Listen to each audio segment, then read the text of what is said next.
warahmatullahi wabarakatuh. Waalaikumsalam warahmatullahi wabarakatuh. Alhamdulillahirrahmanirrahim. Assalamualaikum warahmatullahi wabarakatuh. Baiklah, selanjutnya saya ucapkan terima kasih kepada Bapak dan Ibu beserta adik-adik yang telah datang dalam acara penyuluhan mengenai perkembangan psikososial pada masa kanak-kanak usia 18 bulan sampai 36 bulan. Ya, baiklah, kami dari mahasiswa Poltekkes Kemenkes Padang, Prodi 3 Padang Solo, yang dimana kami beranggota tanggal 4 untuk melaksanakan penyuluhan ini. Perkenalkan, saya moderator serta saya sebagai moderator, yaitu Elvina Fiarani. Bapak dan Ibu bisa memanggil saya Alfi. Selanjutnya di sebelah saya yaitu Mas Rohim, bisa dipanggil Rohim sebagai penyanyi. Selanjutnya saya Lisa sebagai fasilitator. Selanjutnya observer yaitu Fristi Pavilian, yaitu Fristi. Baiklah, dalam kali ini kami dari mahasiswa Poltekkes akan melakukan penyuluhan perkembangan psikososial kanak-kanak, di mana penyuluhan ini akan dilaksanakan selama 30 menit, yaitu 5 menit yaitu pembukaan dari moderator, 20 menit dari disampaikan oleh penyanyi, dan 5 menit penutup. Jadi untuk acara ini dimohon kepada Bapak dan Ibu dan adik-adik untuk memperhatikan, dan apabila nanti ada diberikan waktu untuk bertanya, silakan untuk bertanya. Dan saya sebagai moderator langsung saja kepada penyanyi untuk menyampaikan tentang penyuluhan perkembangan psikososial kepada anak-anak. Kepada penyanyi disilakan.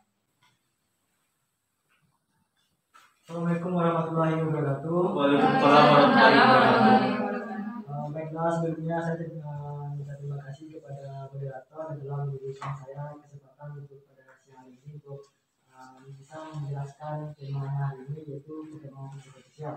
Sebelumnya saya akan menanyakan kepada bapak-bapak dan ibu, apakah pada siang hari ini bapak-bapak dan ibu masih semangat? Semangat. Saya sekali ibu dan bapak. Saya harap pertama pada siang hari ini bisa dapat berjalan dengan lancar dan sesuai dengan tujuan kita ya bapak-bapak dan ibu.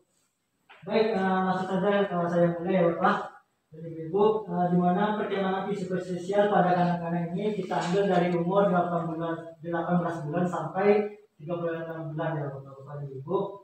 Sebelumnya, apakah bapak-bapak dan ibu mengetahui apa yang dimaksud dengan perkembangan psikososial pada anak-anak? Tidak ada bapak-bapak dan ibu?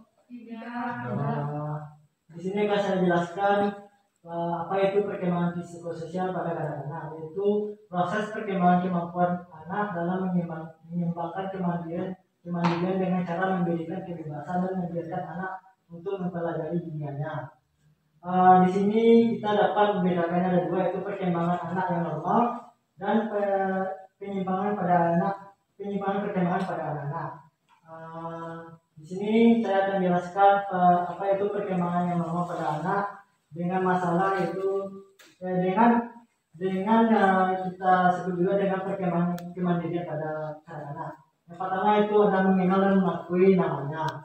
Seperti saat kita memanggil nama anak kita, dia akan berespon kepada kita dan melihatnya kepada kita. Apakah bapak-bapak dan ibu-ibu pernah memanggil anaknya dan dia berespon kepada kita? Ada ya bapak-bapak dan ibu?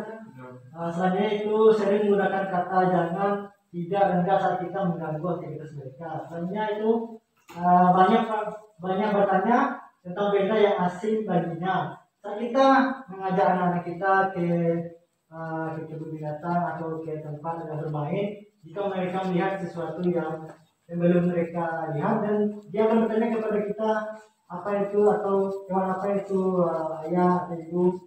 Selanjutnya itu mulai melakukan kegiatan sendiri seperti yang biasa dia lakukan, seperti yang biasa kita bantu dia kan. Sekarang dia tidak melakukan, dia tidak butuh bantuan kita sendiri, dia akan melakukan sendiri seperti makan dan mandi sendiri dan mulai mengenakan pakaian sendiri bapak-bapak. Sebenarnya itu bertindak semaunya sendiri dan tidak mau diperintahkan. Saat kita larang dia akan terus melakukan tindakan. Bapak-bapak dan ibu, selanjutnya kita lanjutkan pada nomor 6, itu anak kita akan mulai bergaul dengan orang lain. tanpa kita perintahkan, seperti kita kedatangan tamu, teman kita kan dia juga memiliki anak dengan semua anak kita, mereka akan otomatis dia akan mendekati dan dia akan bermain bersama. Selanjutnya itu mulai bergaul dengan anak lain di luar keluarganya, ya seperti saya jelaskan tadi. Dan bagi saudara atau tetangga kita yang juga memiliki anak kan, mereka akan saling bertemu kalau saat mereka bersantai atau di luar kan, mereka akan berkumpul bersama dan selanjutnya yaitu mulai bergaul dengan anak lain di luar keluarganya. Mereka akan mencari teman-teman di dekat rumahnya, atau mereka bertemu dengan teman yang di dekat rumahnya, dia akan bermain bersama bapak-bapak dan ibu. Selanjutnya itu akan menunjukkan rasa suka dan tidak suka saat mereka bergaul dengan teman-temannya. Mereka akan di sana akan memilih teman. Jika dia merasa terganggu atau merasa tidak sukai, dia akan di sana akan menunjukkan dia tidak ingin bermain kan suka dengan mereka. Dan seperti kita memberikan pilihan mainan dengan warna, dengan macam-macam warna, dia akan memilih sesuai dengan keinginan mereka. Jika mereka tidak suka warna hitam, mereka tidak pilih kan warna hitam itu tersebut. Sebenarnya selanjutnya di sini ada itu mengikuti kegiatan keagamaan yang dilakukan keluarganya, seperti bapak-bapak dan ibu melaksanakan sholat berjamaah, mereka akan ikut melakukan kegiatan tersebut. Selanjutnya ada itu penyimpangan perkembangan pada anak, yaitu ragu-ragu dan malu. Yang pertama di sini tidak berani melakukan sesuatu, selanjutnya itu merasa takut melakukan sesuatu bapak dan ibu, dan itu merasa terpaksa melakukan tindakannya dan melakukan tindakan dengan ragu-ragu. Contohnya seperti anak kita tidak ingin atau merasa malu-malu saat kita baiklah bapak-bapak ibu, sekarang kita masuk ke dalam penyimpangan perkembangan pada anak-anak seperti ragu-ragu dan malu. Yang pertama di sini ada tidak berani melakukan sesuatu, dan selanjutnya itu merasa takut melakukan sesuatu, dan selanjutnya itu merasa terpaksa melakukan tindakan. Dan keempat itu melakukan tindakan dengan ragu-ragu. Di sini bapak-bapak dan ibu pasti paham ya, seperti anak kita saat melakukan makan sendiri itu kadang-kadang mereka tidak ragu-ragu, dan kadang mereka minta bantuan ke kita untuk mengambilkan piringnya. Selanjutnya itu cara menstimulasi perkembangan anak yang normal. Pada anak yang normal itu yang pertama latih anak untuk melakukan kegiatan secara mandiri. Selanjutnya itu tidak menggunakan kata yang memerintah, tapi memberikan alternatif untuk memilih. Jadi di sini kita akan memberikan pilihan saat kita menyuruh mandi. Kita bisa beri mau makan dulu atau mau mandi dulu. Dan selanjutnya itu uji keberhasilan yang dicapai anak. Saat anak sudah bisa melakukan kegiatannya sendiri, kita bisa uji mereka, wah bagus sekali ya adek. Selanjutnya itu hindari suasana yang membuat anak bersikap negatif pada ibu.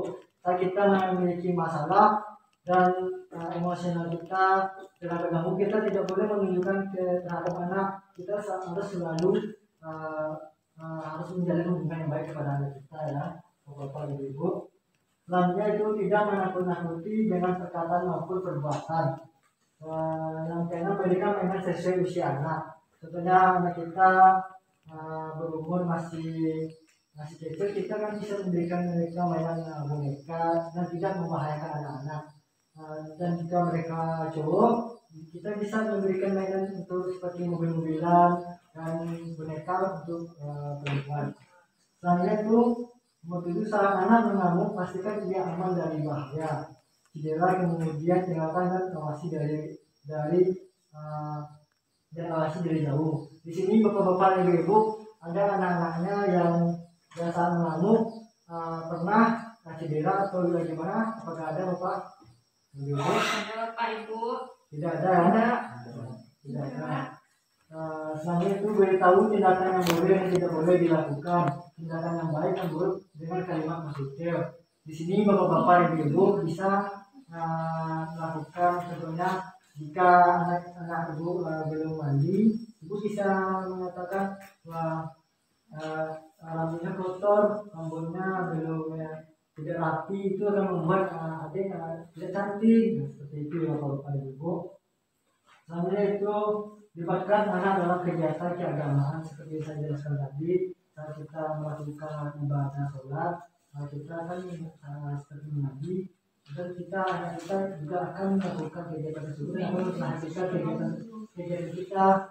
Selanjutnya itu cara menstimulasi penyimpanan pada anak-anak itu yakinkan anak bahwa dia mampu melakukan tugas yang diberikan dan bimbing dalam melakukannya sampai sukses. Yang kedua itu berikan tugas yang sederhana dan mampu dilakukannya sendiri. Nah, seperti anak-anak kita kan masih kecil, kita beri tugas-tugas atau perintah yang masih dapat dia lakukan, seperti saja bermain kan mainannya sudah berantakan, kita bisa menyuruh mereka untuk merapikannya. Nah, selanjutnya itu berikan pujian terhadap hasilnya, seperti anak setelah selesai membereskan mainannya kita bisa beri pujian kan, seperti wah bagus sekali ya, ini sudah setelah bermain bisa dapat kembali membereskan mainannya. Selanjutnya itu jangan berikan pernyataan negatif terhadap perilaku anak. Jangan sesekali kita ya bapak-bapak dan ibu untuk tidak melabel anak atau kita memberikan kata-kata yang tidak mengasihkan kepada anak kita, atau seperti contohnya wah adik ini nakal sekali ya, tidak mau mendengarkan orang tua, seperti itu ya bapak-bapak dan ibu. Baiklah, saya akan kembali kepada moderator. Oke, terima kasih kepada Rohim yang telah menyajikan presentasinya mengenai perkembangan psikososial pada kanak-kanak. Seterusnya saya ingin bertanya kepada Bapak dan Ibu, bagaimana yang telah disampaikan Rohim tadi, apakah Bapak dan Ibu paham? Paham. Nah, sekarang saya ingin menanyakan kepada Bapak Ibu, apakah Bapak dan Ibu ada yang ingin ditanyakan mengenai materi perkembangan psikososial pada kanak-kanak? Saya silakan. Kepada Ibu silakan Bu. Ibu ada yang ingin ditanyakan? Ada. Ibu Maggie silakan pada pasalnya Bu. Silakan berdiri Ibu Maggie. Silakan berdiri Bu. Sudah yang pertama. Iya Ibu, silakan. Anak saya ketika saya suruh mengambil makanan di atas meja, dan dia berkata dia tidak mau dan merasa takut dan bilangnya takut. Terus bagaimana ya Kak? Baiklah, itu aja pernyataannya Bu Maggie. Oke, terima kasih Bu Maggie. Baiklah, saya kembali kepada Rohim untuk menjawab pertanyaan ini. Baiklah Ibu, terima kasih atas pertanyaannya. Di sini saya akan mencoba menjawab pertanyaannya. Itu masalahnya anak Ibu merasa ragu-ragu ya Bu. Nah, cara mengatasinya itu kita bisa mendampingi anak tersebut bahwa mereka bisa melakukan tindakan tersebut. Kita tuntun dia untuk melakukan kegiatannya supaya agar mereka merasa percaya diri, dan itu bisa membangun kepercayaan kepada anak kita kepada kita. Contohnya Bu Megi, seperti anak kita mengambil minum, kita bisa tuntun mereka, kita barengi, kita suruh dia ambil gelas dulu, gelas yang dekat dari dia kan. Setelah itu kita tunjukkan bagaimana cara mengambilnya, misalnya dengan teko atau dengan dispenser, tekan ini ya dek. Nah, dan selanjutnya kita suruh dia untuk memegangnya dengan benar agar tidak tumpah airnya. Nah, seperti itu contohnya ya Bu. Saya kembalikan kepada moderator. Oke, terima kasih kepada Rohim. Dari penjelasan Rohim tadi mengenai yang Ibu tanyakan, apakah Ibu paham dengan yang disampaikan Rohim atau ada yang ingin ditanyakan lagi? Sudah paham. Oke, terima kasih ya Bu. Oke Bu Maggie, berarti Bu Maggie bisa menerapkan yang apa disampaikan oleh Rohim tadi ya Ibu.